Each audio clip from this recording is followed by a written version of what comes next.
Controlli di vicinato per garantire sicurezza, saranno i cittadini ad osservare e denunciare. Disposta vigilanza per Margherita La Roccaruvolo, bersaglio di una grave intimidazione. Montenegro, vescovo emerito di Agrigento, invita alla pace proprio oggi che la Russia bombarda l'Ucraina. Il capo del PM lascia il quinto piano di via Mazzini, il procuratore facente funzioni sarà adesso Salvatore Vella. Un restyling che non piace, la Chiesa Madre di Agrigento ha una nuova cattedra, la sedia del Vescovo.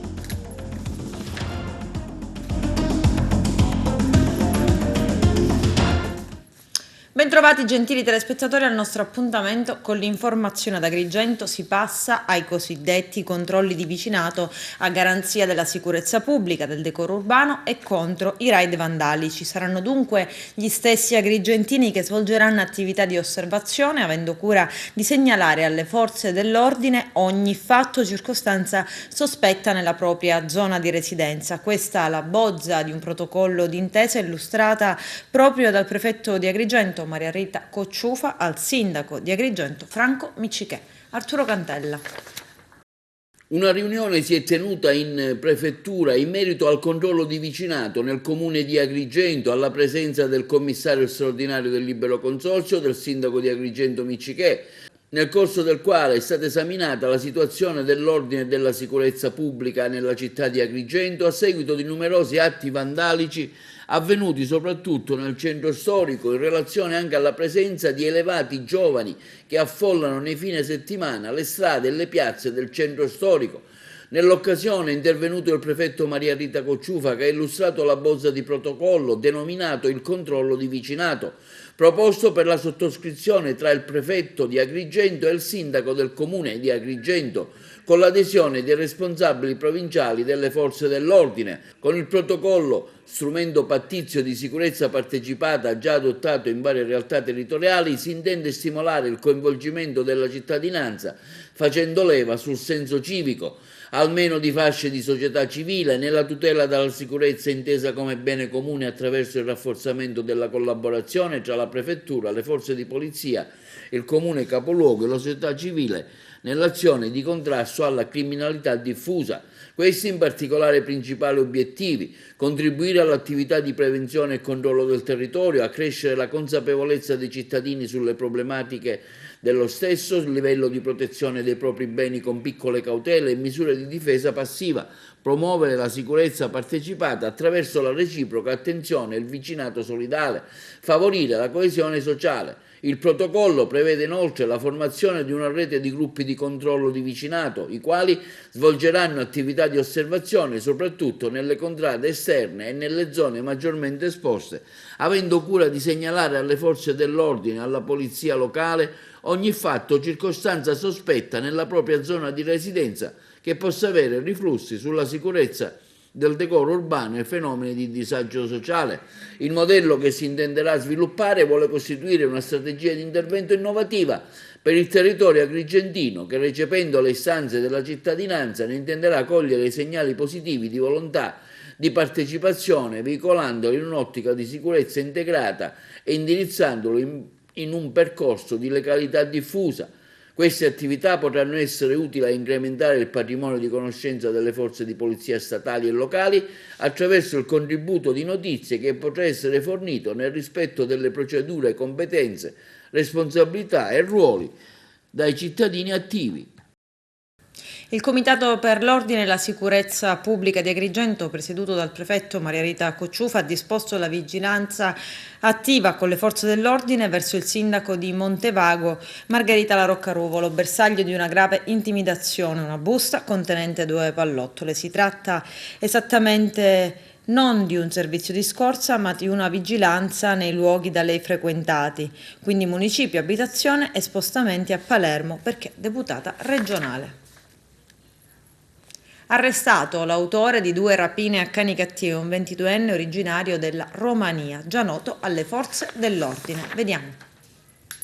Conferenza stampa stamani presso la questura di Agrigento, svolta dai poliziotti del locale commissariato di Canicattì, agli ordini del commissario Francesco Sammartino per comunicare l'autore di 2 rapine eseguite nei giorni 7 e 8 dicembre scorsi nei confronti di 2 esercizi commerciali, una tabaccheria e uno di detersivi e un 22enne originario dalla Romania, sorvegliato speciale, fermato presso la comunità di Licata dove risiedeva. Sì, una doppia rapina a tutti gli effetti. Stiamo parlando, la prima è avvenuta il 7 dicembre del 2021 e la seconda l'8 dicembre del 2021. L'autore è sempre lo stesso, di un giovane comunitario di nazionalità rumena, classe 1999, che si è reso responsabile appunto di una doppia rapina consumata ai danni in primis a un negozio di detersivi in Viale della Vittoria, e poi il secondo è stato un tabacchino in Largo Aosta, sempre a Canicattì. L'indagine svolta dal personale del commissariato di Canicattì non ha lasciato dubbio, infatti il GIP di Agrigento ha disposto l'ordinanza di custodia cautelare in carcere per questo cittadino, che si tratta di un sorvegliato speciale con obbligo di soggiorno allora a Canicattì. Adesso lo siamo andati ad arrestare a Licata perché aveva chiesto di soggiornare in quel luogo. È un soggetto pluripregiudicato con diverse condanne a suo carico per reati contro il patrimonio e reati contro la detenzione del spaccio di sostanze stupefacenti. È una persona di nostra conoscenza. Per i dettagli lascio la parola al sostituto commissario Corvitto, che personalmente si è occupato delle indagini che hanno permesso questo prezioso risultato. Vabbè, lo conoscevamo e anche se non zoppicava sicuramente l'avremmo, cioè io vedendo le immagini l'avevo già riconosciuto, non vuole essere presunzione. Comunque siccome poi è stato inseguito dopo aver commesso il colpo, diciamo, con un coltello lungo 35 cm, aver minacciato sia la signora che il figlio che erano all'interno della tabaccheria, poi è fuggito col bottino, circa 600 euro, ed è stato, diciamo, inseguito dal figlio della proprietaria. Lungo il tragitto, però, inseguito in maniera continua, ha dovuto togliersi la maschera perché aveva perso il fiato, e quindi è stato poi, abbiamo cercato tutte le telecamere del percorso, le visionate, una di queste telecamere lo ha inchiodato perché era a volto scoperto e ci ha permesso di poterla arrestare. La seconda altrettanto, in questo caso anche era mascherato, anche se aveva vestiti diversi.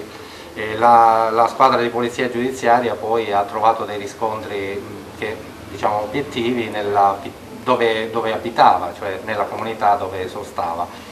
C'era anche quello della comunità che ha confermato che era uscito in maniera da non farsi vedere da una finestra, però poi era rientrato dalla porta perché inseguito, insomma, doveva nascondersi in qualche modo subito. Ma tutti questi tentativi, insomma, sono risultati vani perché siamo riusciti ad inchiodarlo.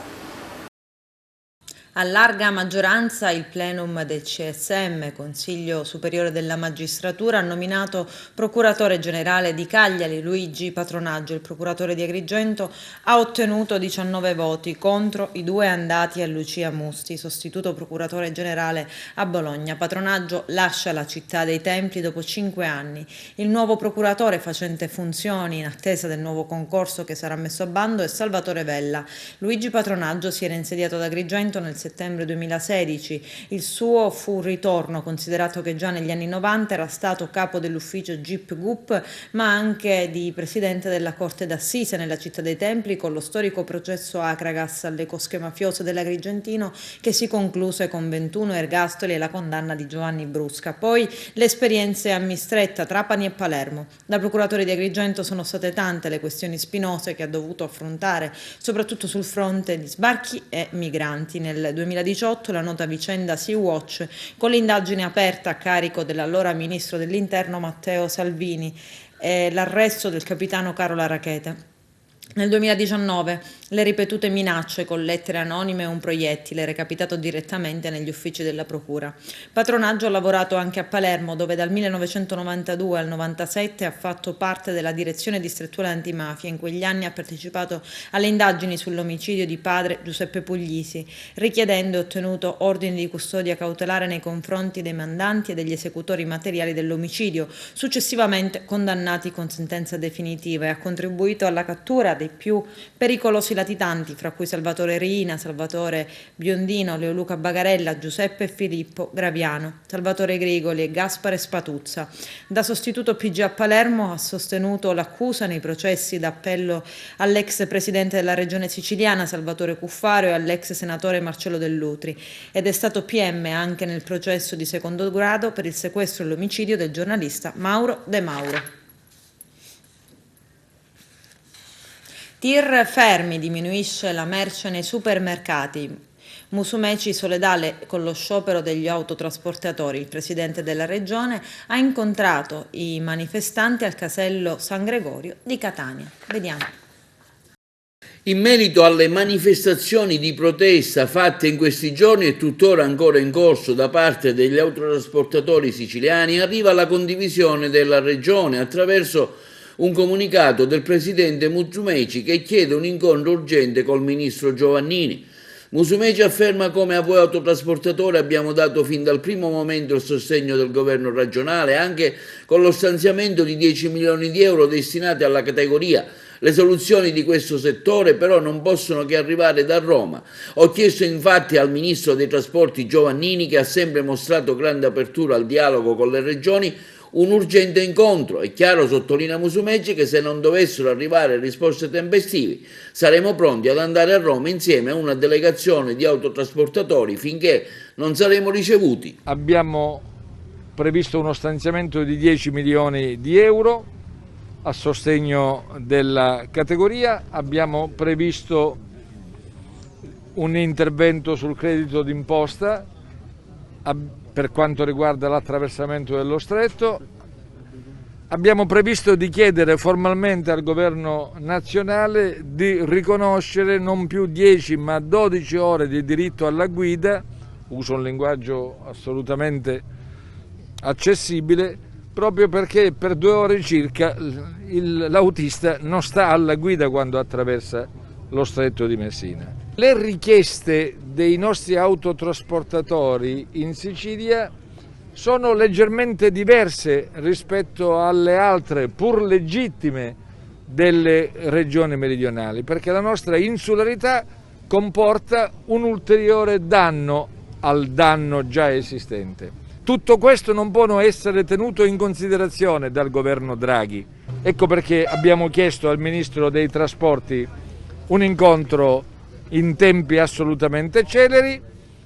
Aspettiamo fino a domani per capire se ci fissa un incontro, altrimenti con l'assessore, col presidente Righighi e con una delegazione di autotrasportatori andremo a Roma e non ci muoveremo fino a quando non saremo ricevuti. Ecco. Parlare di caro carburanti senza arrivare mai a una soluzione. Proprio di questo se ne sta parlando a Roma, al Ministero, per quanto riguarda la questione che sta veramente mettendo in difficoltà tutto il Paese.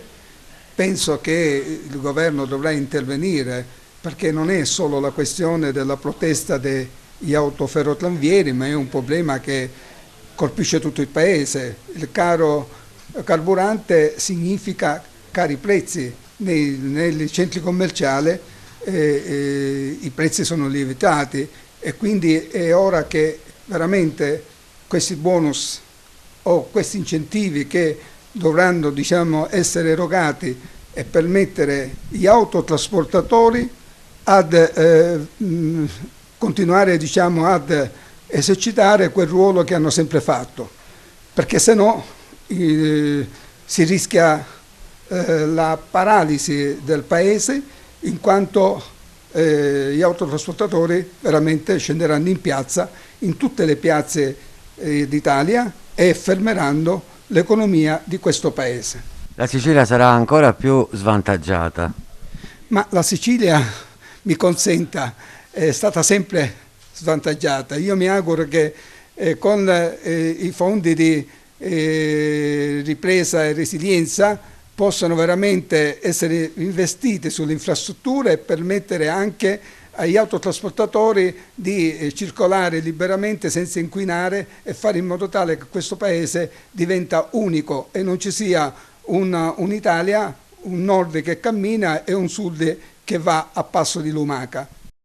Voglio annunciare che è intenzione del Governo non prorogare lo stato di emergenza oltre il 31 marzo.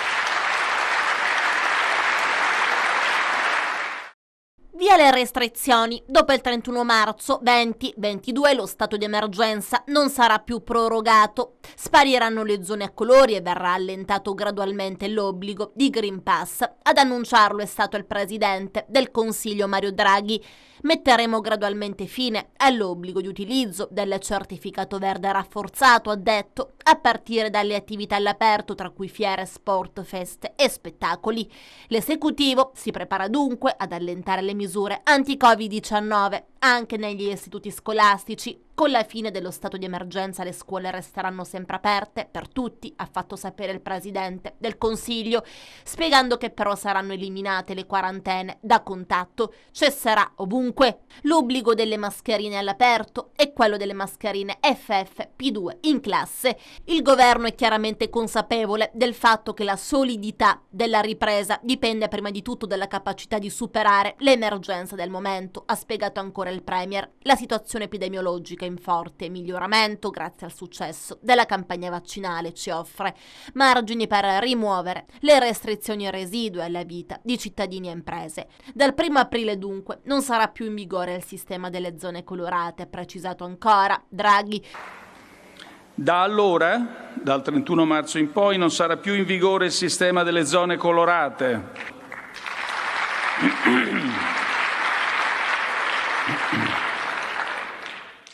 Continueremo a monitorare con attenzione la situazione pandemica, pronti a intervenire in caso di recrudescenze, ma il nostro obiettivo è riaprire del tutto e al più presto. Il Presidente del Consiglio ha parlato anche dei ristori per i settori più colpiti dalla pandemia. L'Italia è in ripresa, ma il governo intende continuare ad aiutare chi è in forte difficoltà. Gli aiuti sono arrivati per il settore del turismo, colpito duramente dalla crisi pandemica. Nel più recente decreto ristori abbiamo stanziato, ancora detto Draghi, altri 100 milioni per il Fondo Unico Nazionale del Turismo, che si aggiungono ai 120 stanziati con la legge di bilancio. Sempre nello stesso decreto aiutiamo gli operatori del settore con la decontribuzione per i lavoratori stagionali e un credito d'imposta per gli affitti di immobili. Non stanchiamoci di fare il bene, sono le parole di Papa Francesco riportate oggi in conferenza stampa dall'arcivescovo emerito di Agrigento Francesco Montenegro, che aggiunge: questo invito sul quale il Santo Padre ci fa riflettere penso acquisti un valore particolare alla luce della situazione storica che stiamo vivendo. Il Cardinale ha fatto riferimento a eventi di guerra che soffiano dall'est Europa e ha invitato tutti a seminare giustizia e carità e a non desistere dal percorrere strade di promozione umana e lavorare assiduamente affinché ognuno sia rispettato nella propria dignità. La Chiesa Madre di Agrigento ha partorito una nuova cattedra che lo stesso giornale della diocesi definisce una novità inattesa. Il titolo del giornale L'Amico del Popolo sembra già scusarsi e giustificare questa scelta dal gusto tutto moderno in favore di un bisogno di adeguarsi al contemporaneo, ma agli occhi appare fuori contesto. Il servizio è di Francesco Milano. Fa discutere la nuova cattedra episcopale inaugurata martedì 22 febbraio alla cattedrale di San Gerlando di Agrigento. Lo stile moderno e minimalista utilizzato, inserito all'interno di un edificio del XII secolo, ha suscitato numerose polemiche tra gli agrigentini, tanto da essere accostato da Alfonso Cartagnilica, amministratore della pagina Facebook Satira Agrigentina, al trono di Uomini e Donne. Carmelo Petrone, direttore dell'Amico del Popolo, ha però dichiarato che in materia di rinnovamento liturgico degli elementi ecclesiastici, oggi la tendenza dominante è quella di non consentire interventi di finto antico, poiché ogni epoca deve esprimersi nell'arte e nella fede secondo i linguaggi che le sono propri. È inevitabile, conclude, inserire qualcosa di moderno, o meglio, a noi contemporaneo, purché si armonizzi efficacemente con il contesto così straordinario dell'architettura storica. Ciononostante in molti hanno storto il naso di fronte alla nuova cattedra, considerata troppo semplice e in netto contrasto con la sfarzosità della basilica.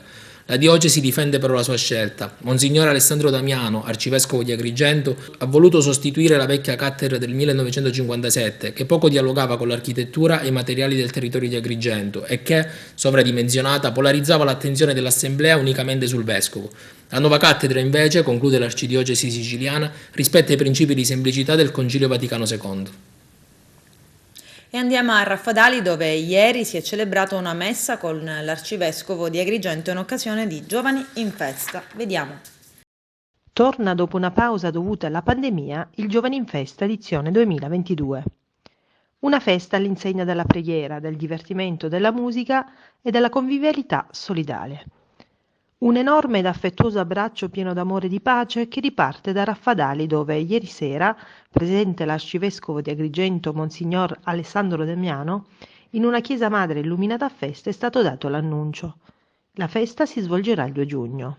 L'abbiamo battezzata in qualche modo la ripartenza di Giovani in Festa dopo la pausa forzata e prudenziale di questo tempo di pandemia, tempo dal quale sembra stiamo uscendo. E allora si è già iniziato da diversi mesi un gruppo di studio per il ripensamento di Giovani in Festa, che ha una lunga, bella tradizione in questa nostra chiesa agrigentina. Quindi un ripensamento che possa coinvolgere sempre di più e sempre meglio i giovani, perché il di più non deve essere, come dire, un affare di numeri, ma il di più deve essere una questione di partecipazione. Ed è questo che si vuole fare, si vuole proporre camminando insieme sui passi della bellezza, perché questa bellezza che ci appartiene, che appartiene alla natura, che appartiene all'uomo, maschio e femmina, è un po' offuscata. Gli ultimi tempi hanno contribuito a una sorta di velatura grigia. La ripartenza di Giovani in Festa vuole riportare la luce dei giovani, che coniugata con la luce della fede veramente può segnare passi belli verso una vita bella. Una macchina organizzativa che è partita da diversi mesi, dopo gli incontri diocesani con i preti ed i laici impegnati nella pastorale giovanile. L'arcivescovo Damiano, nella sua omelia, ha invitato i presenti ad ascoltare il fastidio. È un mio punto di vista. A me sembra che si è resti ad ascoltare, ma ascoltare per davvero, non accontentare, no? Ascoltare la critica, diciamo, ecco. E allora mi sono rifatto nell'omelia a due piccoli episodi del Vangelo, ce ne sono anche altri, ma quello che mi colpisce sempre è la reazione del re Davide, il grande re Davide, il re di Israele, che ci viene presentato lì nel cammino della storia della salvezza, quando un fedele, diciamo, un fedelissimo del re precedente, Saulo, lo insulta per la via, le sue guardie, il comandante dell'esercito, vuole andare via subito per le spicce, e Davide lo ferma, dice: ascoltiamo, anche da lui Dio ha da dirci qualcosa. Questo è importante e credo che riguardi veramente una conversione all'ascolto dai cosiddetti lontani, che poi lontani da chi? E chi è lontano da chi? L'ascolto dei cosiddetti lontani, anche se a volte sono dei criticoni, ma lì c'è qualcosa da ascoltare, c'è qualcosa da imparare. Serve molto ai giovani ascoltare. Serve molto ai giovani ascoltare, serve molto agli adulti ascoltare, serve molto agli anziani ascoltare. Io direi serve molto all'uomo, maschio e femmina, recuperare questa capacità di ascolto. A volte si ha la sensazione, in tutti gli ambiti, adesso non scendiamo nei particolari, ma in tutti gli ambiti si ha la sensazione che tutti parliamo e nessuno è capace di ascoltare. Ma allora nulla cambia. Appuntamento dunque il 2 giugno a Raffadali, per l'edizione 2022 del Giovani in Festa.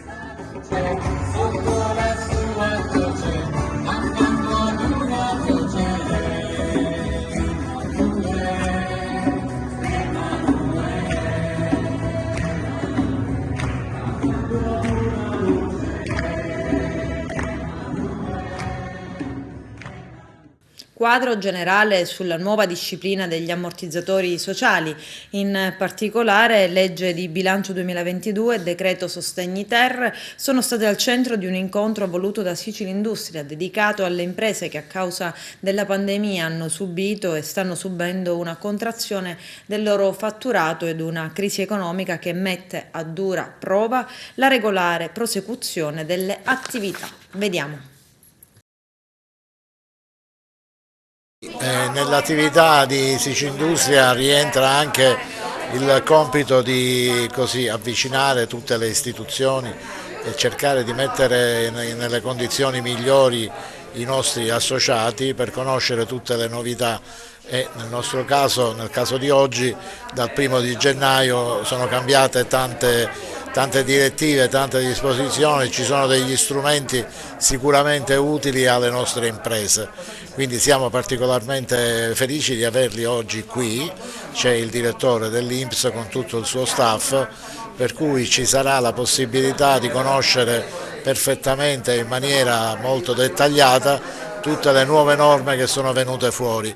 Ci sono collegate circa 120 aziende via web, questo sta ad indicare chiaramente che c'è un grande interesse ed è compito nostro cercare di risolvere i problemi delle nostre imprese.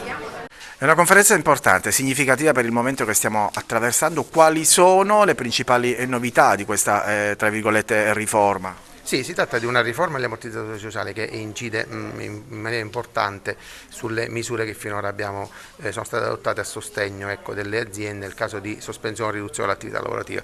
Le principali riforme sono innanzitutto l'ampliamento della platea dei destinatari, perché le tutele sono state estese anche ai lavoratori a domicilio e anche ai tirocinanti con tirocinio professionalizzante, poi un più agevole accesso ai trattamenti di integrazione salariale, perché l'anzianità di effettivo lavoro è stata ridotta e quindi è più agevole ammettere i lavoratori, perché prima occorrevano 90 giorni di effettivo lavoro, adesso questo limite è sceso a 30 giorni. E infine sicuramente una maggiore tutela economica, perché è previsto la riduzione dei massimali in un unico massimale, che è il massimale più elevato. Quindi prima esistevano 2 massimali, quello inferiore è stato eliminato, per cui questo rappresenta sicuramente una tutela economica per coloro che l'equitrattamento stipendiale sospeso si avvicinava al massimale più elevato. Una conferenza che viene appunto presentata, svolta qui a Sicilindustria, proprio perché ci sono tantissime aziende che in questo momento sono interessate. Sì, ci è stato richiesto da Sicilindustria e dai consulenti del lavoro, e noi abbiamo ovviamente immediatamente aderito, perché riteniamo assolutamente utile esporre ai professionisti della materia quelle che sono le novità e quello che è il comportamento dell'istituto per l'attuazione di queste misure innovative. È assolutamente importante anche la presenza di aziende, perché noi possiamo interloquire con loro per aiutarli a risolvere le criticità, perché l'interesse comune ovviamente è quello di arrivare in tempi brevi alla erogazione dei trattamenti spettanti. Adesso c'è la pubblicità, a tra poco, vi aspetto. Cantiere ultimato del nuovo porto turistico di Castellammare del Golfo. L'opera, finanziata dall'assessorato regionale infrastrutture per oltre 14 milioni di euro, era rimasta incompiuta per circa un decennio. C'è il servizio. Un momento di speranza. Ha detto bene lei, di speranza, siamo contentissimi perché il lavoro premia. Devo dire, appena insediato, la prima cosa che ho fatto è raccordarmi col governo regionale, che non finirò mai di ringraziare, la deputazione regionale, specie evidentemente i deputati che sono della nostra provincia, in particolare l'onorevole Turano che è qui accanto a me, perché tanto si è speso anche perché si arrivasse a questo risultato. L'assessore Falcone, il Presidente della Regione, ma tutto il governo regionale. Dicevo, è un punto di partenza, non è un punto di arrivo, perché il governo regionale ha lavorato assolutamente bene anche in previsione di completare questo porto. Non dimentichiamo che è stato già finanziato il completamento con altri 9.250.000 euro, che c'è una gara in corso che si aggiudicherà a breve e che quindi non più tardi dell'inizio dell'estate cominceranno i lavori di completamento. Deve essere un ulteriore volano di sviluppo della nostra città e del comprensorio tutto. È un'opera funzionale al comprensorio alcamese, l'economia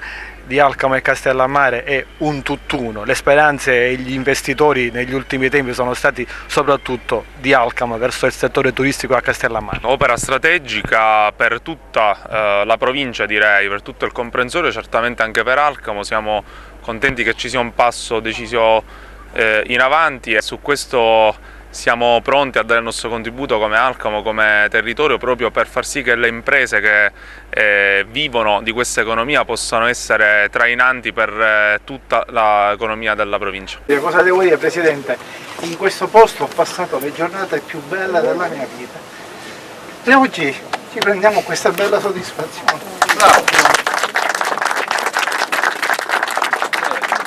Mimmo, hai ragione, è una giornata straordinariamente bella. Assessore, è da molto tempo che faccio questo lavoro. Lei ci ha creduto fin dalla prima era a questa importante struttura. Non ha mai fatto venir meno il suo impegno e il suo crederci. Guarda, io ti parlo con assoluta sincerità. Io oggi mi considero una persona fortunata, perché poter inaugurare questo porto a Castellammare significa raccogliere 10 anni, 15 anni di lavoro, di infinite difficoltà, di problemi, di intoppi, di scelte sbagliate. Ma oggi è un primo successo, il secondo sarà il completamento del molo, il prolungamento del molo, la messa in sicurezza del molo. Siccome guardo lontano, la prossima tappa sarà un investimento importante sul comune di Valderice proprio per il completamento di quella infrastrutturazione portuale. Il pensiero a chi va? Se dovessi raccontare le difficoltà degli ultimi 15 anni, da quando si cominciò a parlare del decreto di finanziamento, le difficoltà che ci sono state, sarebbe un elenco interminabile. Il pensiero va a tutti quelli che oggi si godono questa giornata ovunque si trovi. Presidente, si è dovuto attendere la bellezza di 73 anni, noi siamo fortunati, ma chi ci ha preceduto verso un viaggio senza ritorno non può raccontare questi momenti. Da un lato dispiace che sia passato tanto tempo, noi non c'eravamo, non eravamo neanche nati, dall'altro sono contento che il governo regionale abbia potuto mettere la parola fine ad una vicenda tormentata che porta con sé errori e omissioni della politica da una parte e della burocrazia dall'altra. In termini di infrastrutture e di infrastrutture portuali abbiamo lavorato con grandissimo impegno. L'assessore Falcone aveva questo mandato: produrre, produrre, produrre, senza distrazioni, e così è stato. Abbiamo speso circa 1,5 miliardi in termini di infrastrutture. I piccoli porti non erano mai stati al centro dell'attenzione del governo regionale e l'esempio di Castellammare, che piccolo porto non è per la sua storia, per la sua tradizione, per il suo ruolo che è chiamato a svolgere, oggi può finalmente guardare al futuro con legittima prospettiva. Quindi siamo tutti contenti. È una giornata di festa, è una giornata che dedichiamo anche alla memoria di chi ha sperato che quest'opera si realizzasse, ma non ha avuto la fortuna di poter vedere realizzato il proprio sogno. Guardiamo avanti, abbiamo ancora tanti altri cantieri da aprire e da chiudere perché già completati. In questi 8 mesi faremo in modo che non rimanga nulla in sospeso. Questo è quello che conta, al di là delle polemiche. I siciliani hanno bisogno di vedere che le parole diventano fatti.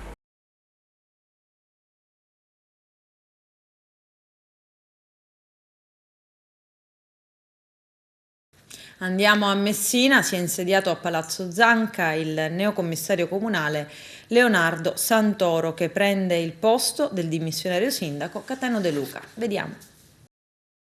La realtà di Messina è così variegata e complessa che richiede di affrontare le problematiche in maniera puntuale, soprattutto per ricucire tutti gli strappi che stiamo ritrovando. Evidentemente come struttura commissariale dobbiamo sanare le ferite per consentire al corpo di riprendere a svolgere un servizio puntuale nei confronti dei cittadini. Vero è anche che se le ferite sono troppo profonde, la struttura commissariale ha il dovere e ha le funzioni di tagliare carne ed ossa, come brutalmente possiamo rappresentare, per salvare il corpo dalla cancrena. Questo vuol dire che se si devono affrontare delle problematiche che oggi impediscono lo svolgimento di un servizio efficiente, la struttura commissariale ha i poteri per intervenire. In questo momento è prematuro rappresentare dei singoli settori, l'infezione è troppo ampia. Per quanto riguarda i conti, la vicenda dei conti? Quella è una delle problematiche che affronteremo ovviamente. Troveremo sicuramente nel Consiglio Comunale un organo di supporto collegiale che darà tutto il riscontro possibile all'attività commissariale. Evidentemente la tempistica è legata anche all'analisi dei documenti che dovremo portare all'approvazione del Consiglio. La struttura commissariale è sostanzialmente operativa a 360 gradi, quindi grazie per la disponibilità a titolo personale, ma naturalmente tutto questo dovrà rientrare nell'alveo delle mansioni istituzionali del Consiglio Comunale e della struttura commissariale. Dovremo lavorare 24 ore al giorno in maniera tale da produrre il più possibile per far rimettere in galleggiamento la nostra Costa Concordia arrivata sugli scogli. Opereremo in via collegiale, non quindi utilizzando lo strumento della delega che limiterebbe o creerebbe dei compartimenti di azione all'interno della terna commissariale. Per quanto riguarda il primo aspetto, la considerazione fondamentale è sotto gli occhi di tutti. Nel tessuto sociale e all'interno delle istituzioni vi sono delle lesioni, vi sono dei rapporti compromessi.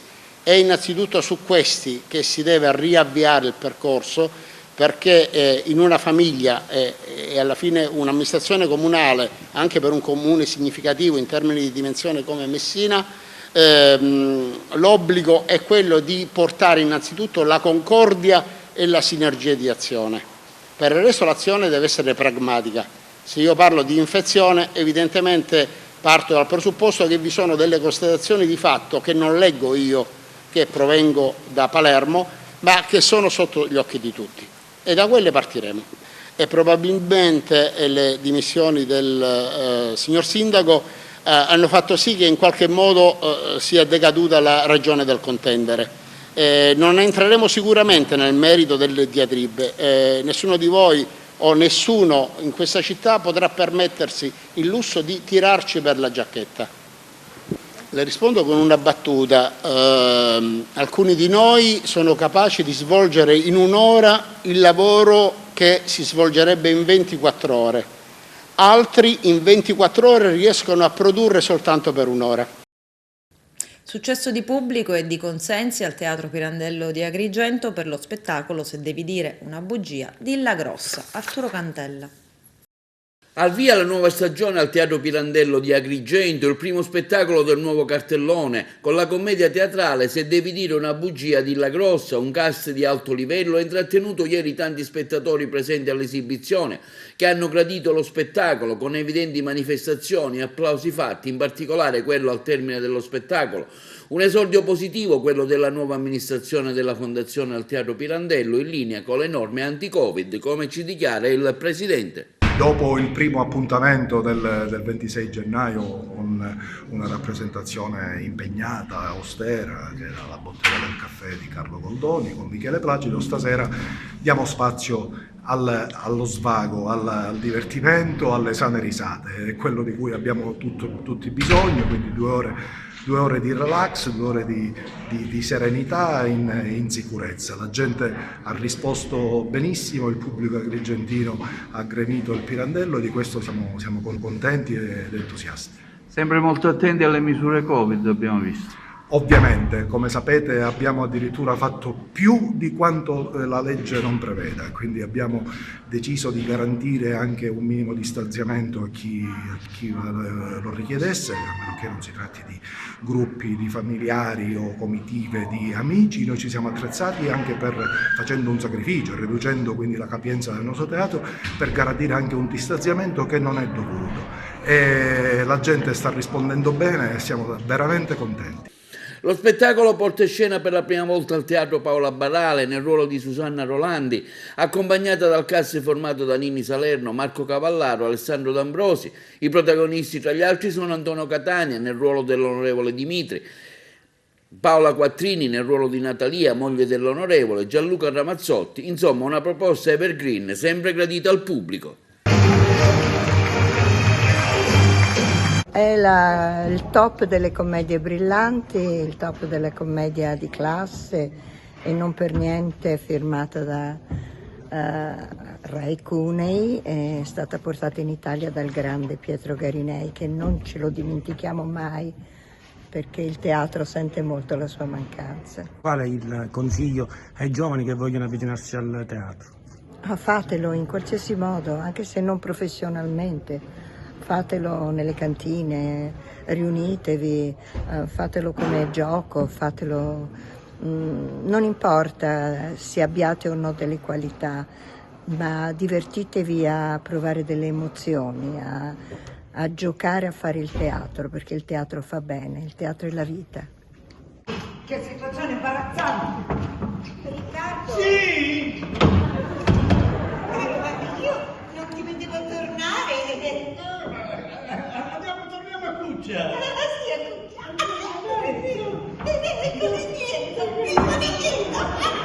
Pesate, ridere, divertimento, e quello è il nostro compito e quello lo scopo di questa commedia. Incontrare il pubblico è sempre una bella emozione, anche perché non si sa mai, il teatro ha questo, che è una cosa viva e quindi ogni volta è diversa dalla volta precedente. Noi adesso siamo qui ad Agrigento, in un bellissimo teatro, e quindi doppia emozione anche io sono siciliano, recitare in Sicilia è sempre stato il mio sogno in qualche modo, riuscire a sperimentare il teatro siciliano è un bel privilegio, insomma, e quindi siamo felici e speriamo che il pubblico ci accolga bene e che sia contento.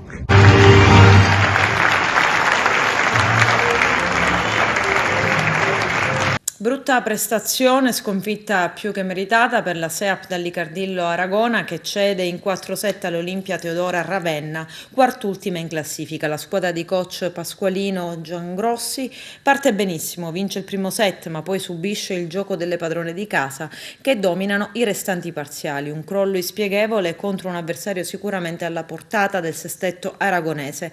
La gara era valida per il recupero della quinta giornata di ritorno del campionato di Serie A2 Girone. Con questo è tutto, termina qui l'edizione del telegiornale. Grazie per la gentile attenzione e per essere stati con noi. A presto.